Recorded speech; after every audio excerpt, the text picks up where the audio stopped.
It was a Saturday afternoon. Traders were selling grain. Mothers were buying vegetables. Children were moving between stalls. And then, without warning, the bombs fell. In seconds, one of the busiest weekly markets on Nigeria's northeast border was turned into a scene of horror. People ran. The jets kept firing. And when the smoke cleared, the bodies of civilians, not insurgents, lay scattered across Jilli Market. Ask yourself this: what does it mean when the people sent to protect you become the deadliest thing in the sky? Breaking news. This is breaking news out of northeastern Nigeria. On Saturday, April 11, 2026, a Nigerian military airstrike struck Jilli Market, a weekly trading hub located on the border between Gubio local government area in Borno State and Gaidam local government area in Yobe State. The attack occurred at approximately 4 p.m., while commercial activity was in full swing, with multiple fighter jets reportedly involved. Casualty figures remain in active dispute, but they are severe. One eyewitness stated he personally counted 56 corpses, with 14 others receiving treatment at the specialist hospital in Gaidam, Yobe State. Local councillor and traditional ward head Lawan Zana Nur Gaidam told Reuters that over 200 people may have lost their lives, a figure also confirmed by 3 other residents and an official from an international humanitarian agency. The Yobe State Emergency Agency has activated emergency response. An emergency is now underway. The Jilli weekly market draws traders and buyers from dozens of surrounding communities, including Gubio, Chiwaram, and Benishek in Borno State, and Guro Kayeya and Gaidam in Yobe State. On any given Saturday, hundreds of civilians pack this market. This Saturday was no different. According to multiple reports, 4 fighter jets were involved in an operation reportedly targeting suspected Boko Haram insurgents, believed to have come to the market to collect money and supplies from traders.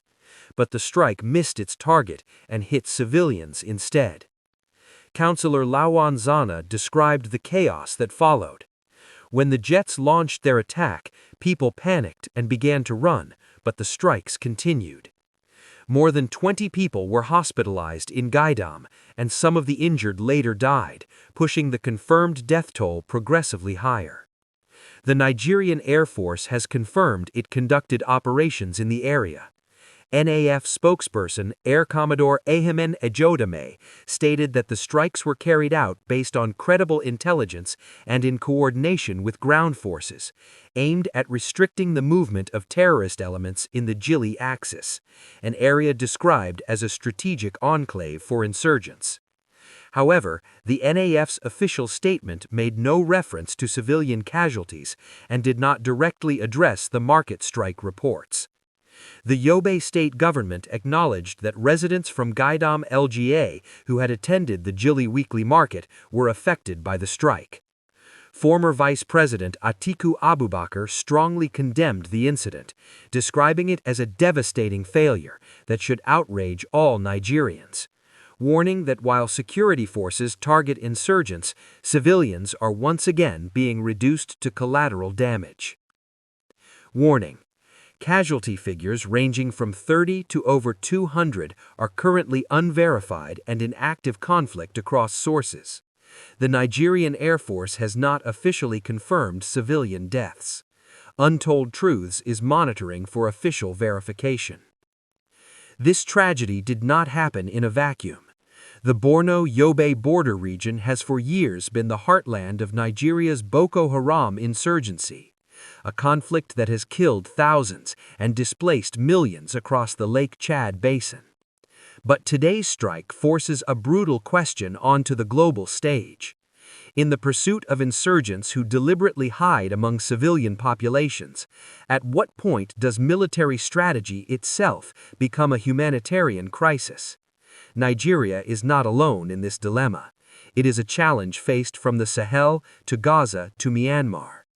When bombs fall on markets, the line between counterterrorism and civilian massacre demands an answer, and that answer cannot wait. This is Untold Truths, where the stories the world needs to hear get told. If this story moved you, drop your thoughts in the comments. Subscribe now so you never miss a breaking story. The truth doesn't wait, and neither do we.